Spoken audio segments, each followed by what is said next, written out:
prestigious brand universities. That's not going to really impact the publishers because it's, again, postgraduate level, and it's typically done for a certificate. It's not a credential that is like a degree, what have you. But that's not going to really impact them. And even like the Coursera MBA program at University of Illinois, it's a $22,000 MBA program. Again, that's not going to impact the publishers. They're playing in that graduate space, professional space where there's not a lot of revenue or profits, and they're not using textbooks. So I don't see them being a huge problem. Now, what I do see happening is that you're seeing lots of good universities put out free content for students, and as professors get more savvy, and they get more industrious and they get a little bit more entrepreneurial, instead of prescribing a textbook at the undergraduate level, now they can direct students to a resource within a MOOC, right, within a course, and say, I want you to take the U of M, University of Michigan, psychology MOOC, and I want you to go to, weeks 2 and 3. That's your assignment for this week instead of reading your textbook.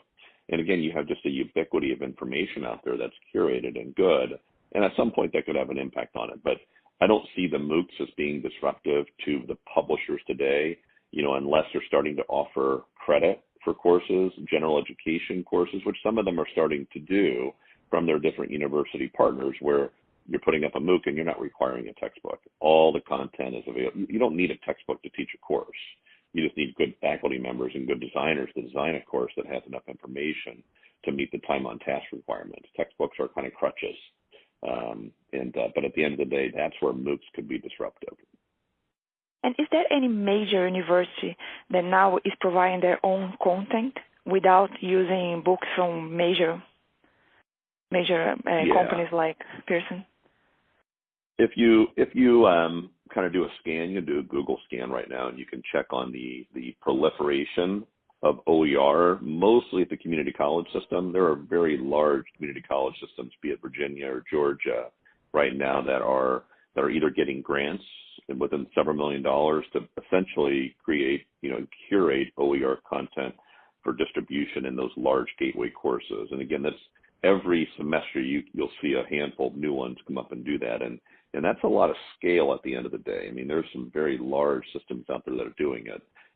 Is it happening widespread throughout the country? No, it's happening in pockets, but mostly within very, very large community college systems here in the U.S., which is a harbinger of bad things to come for the providers. So if they get it right, and if it's successful, and they actually have the discipline and rigor to continually update and curate it, it could be self-sustaining. So right now it's kind of a wait and see thing, but it is definitely happening, and all the providers are dismissing it or diminishing it to their own peril, as far as I'm concerned.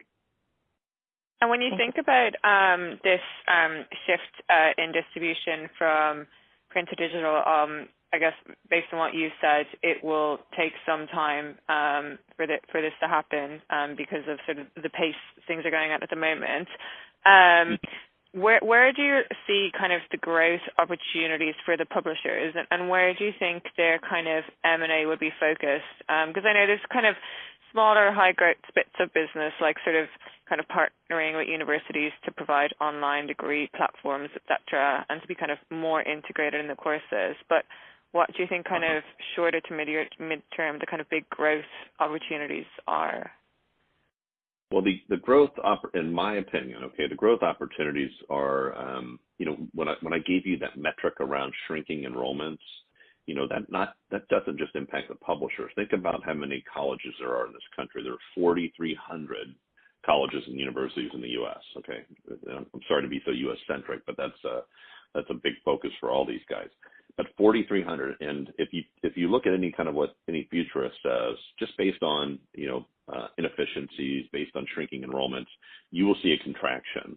There'll be winners and losers in this space. You'll see a contraction of institutions from 4,300 probably down to 2,700 in the next 10 years. That's my prediction, and that's backed up by, you can read some futurists and do a quick Google on it. It's just economics, right? They're not run well, they're inefficient, and they're shrinking enrollment. So perfect storm. So the name of the game today is not, getting those high school graduates just to come in and fill your coffers every single year, because they don't exist. And they existed so long with the advent of the baby boom and the millennials, and it was a constant flow of new